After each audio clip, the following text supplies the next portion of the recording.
Georgia won the SEC, but they fell flat because of the way they looked against Notre Dame. That was Paul Finebaum on Friday morning. If you missed it on ESPNs, probably because you were watching Wimbledon, some fascinating semifinal matchups over at the All England Lawn and Tennis Club. So, look,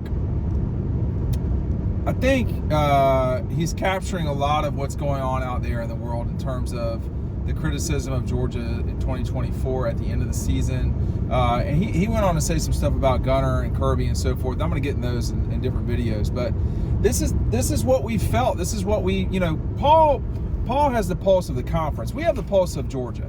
And that's what we do. We hear things. We see things. I see data.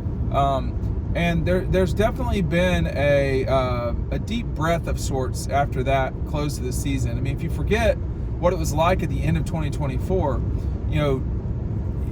it was a lackluster win in Jacksonville, then go on the road and lose to Ole Miss, a team that, whatever, right?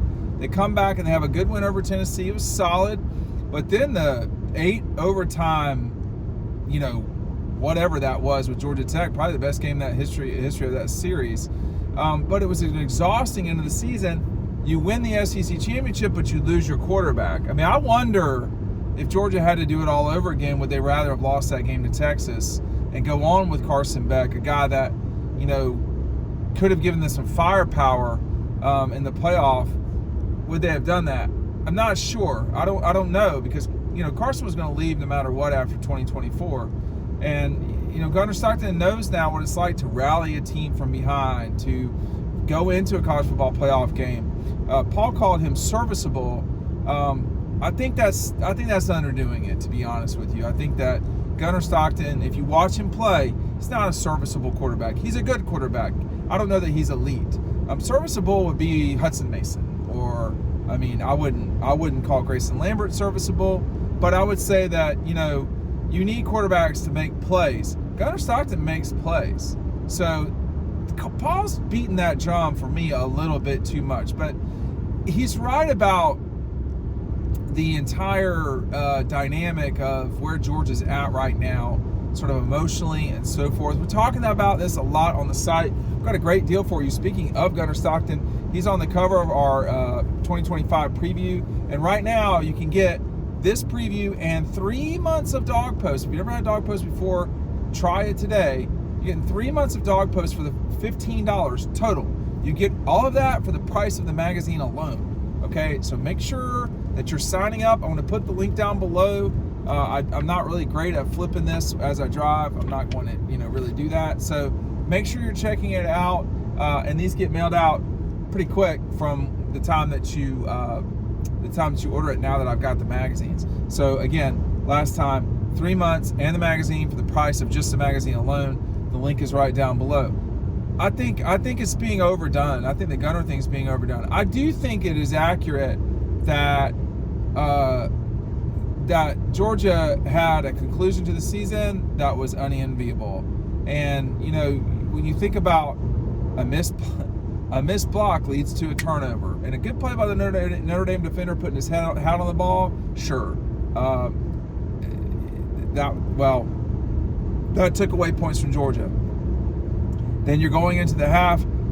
So Georgia lost that game on 3 plays, and we can minimize it if you want to like that.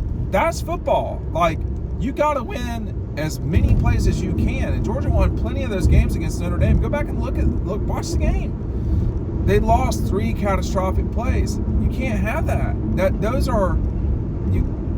It's one thing to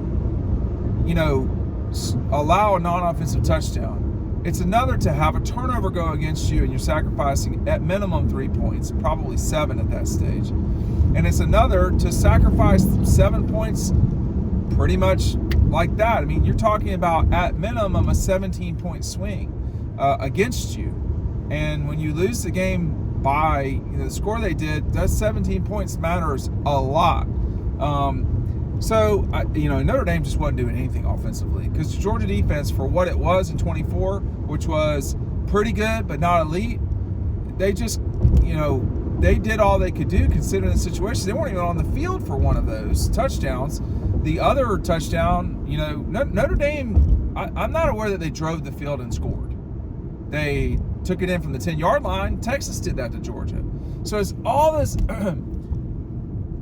it's the little stuff that wins you national championships or loses them for you.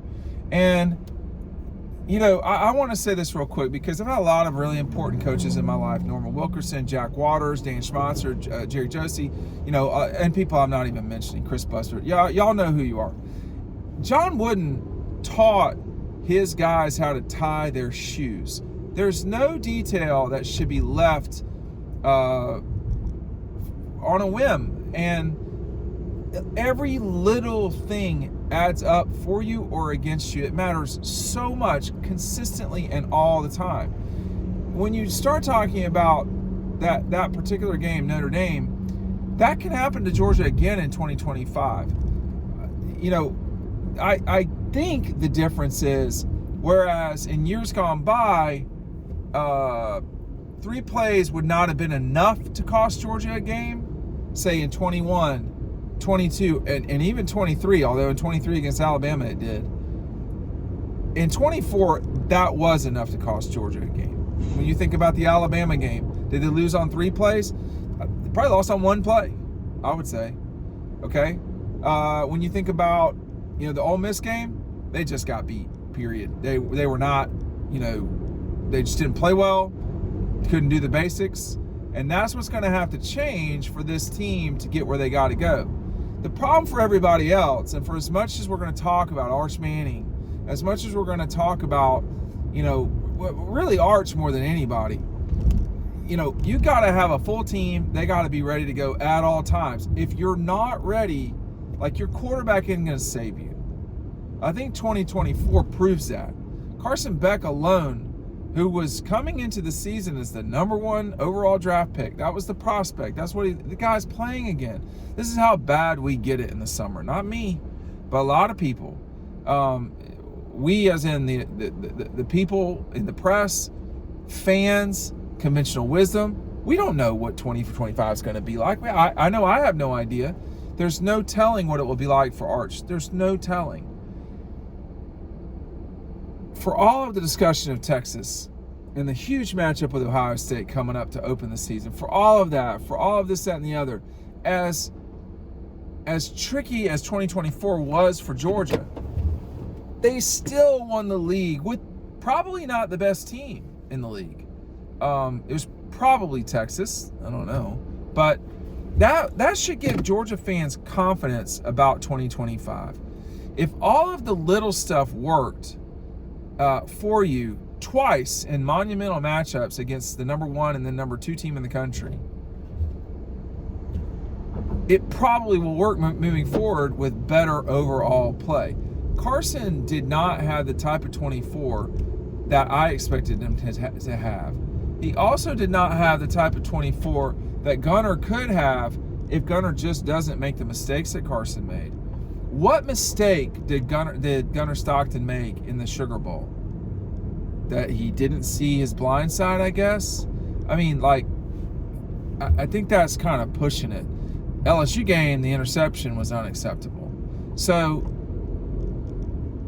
the little stuff, though, that's going to have to be added up is the run game. I mean, that's got to be better. So there's work to be done. There are good players all across. This is one of the most talented, probably 2 or 3 teams in the country. Ohio State, Georgia, Texas, Alabama. It's that group. And Alabama's not as talented as they were. I mean, I would say their talent level is still extremely high, but it's not what it was for a while there. I mean, it's you can see it's slightly worse. And if it wasn't, they wouldn't be losing to Vanderbilt, just straight up. I mean, and just talent alone, you would just out talent Vanderbilt. And as undisciplined at times as Alabama was, they would just out, you know, talent them. And then the loss to Oklahoma, I mean, that's just unexcusable. So 2 bizarre losses to teams that are not nearly as talented. Notre Dame was not as talented as Georgia, but we know why they lost that game. It was the 3 plays, for sure. But Paul, you know, I think Paul's going a little hard on the Gunner criticism. that's my take on it. But there's no doubt Gunnar Stockton's going to have a very solid 2025. And having watched him play a lot of football, this guy can ball out, man. This guy can straight up ball out. I've seen it with my own eyes. So I know what he can do. Question is, can he get consistent play in front of him and around him to give him the ability to do what makes him special? Gunnar Stockton is a really good quarterback. I mean, I've seen it. He can really do it, but he's got to have help. Every quarterback's got to have help, and he might need more help than some other guys. But he's got the ability to ball out. I've seen it too many times, and not just from teams in North Georgia, but teams in Atlanta. I mean, he makes it look easy sometimes. He's only really played, I would say, 2.5, 3 real games. The Florida State game, and there was no real pressure there. The Notre Dame game, and then the Texas game. So he's kind of hit the ground running with big name programs. But you'll see real quick, and I'm not going to change my tune on this. I really believe this. You're going to know a lot in the first half. And, it was hard for Georgia. And they were playing Clemson, but it was hard for Georgia to score in the first half of 2024 against Clemson. It wasn't so hard for them to stop Clemson. And that's the thing. So, Paul chimes in, and I got nothing against Paul. I mean, whenever he's ready to come on here or me go on there, whatever, that's fine. Got to make it work with schedules. But, it was a disappointing season at Georgia. It's hard to reconcile that when you win the Southeastern Conference and you say it wasn't a good year. That's hard to reconcile. That is the new normal these days. But it is hard to reconcile that. Tell me what you think down below, and while you're down there, take advantage of this offer. It's a great offer. A lot of people are taking advantage of it. I'm having to send out a lot of magazines. Make sure you're getting yours right now. You pay for the magazine, you get 3 months of Dawg Post for free. Thanks for watching.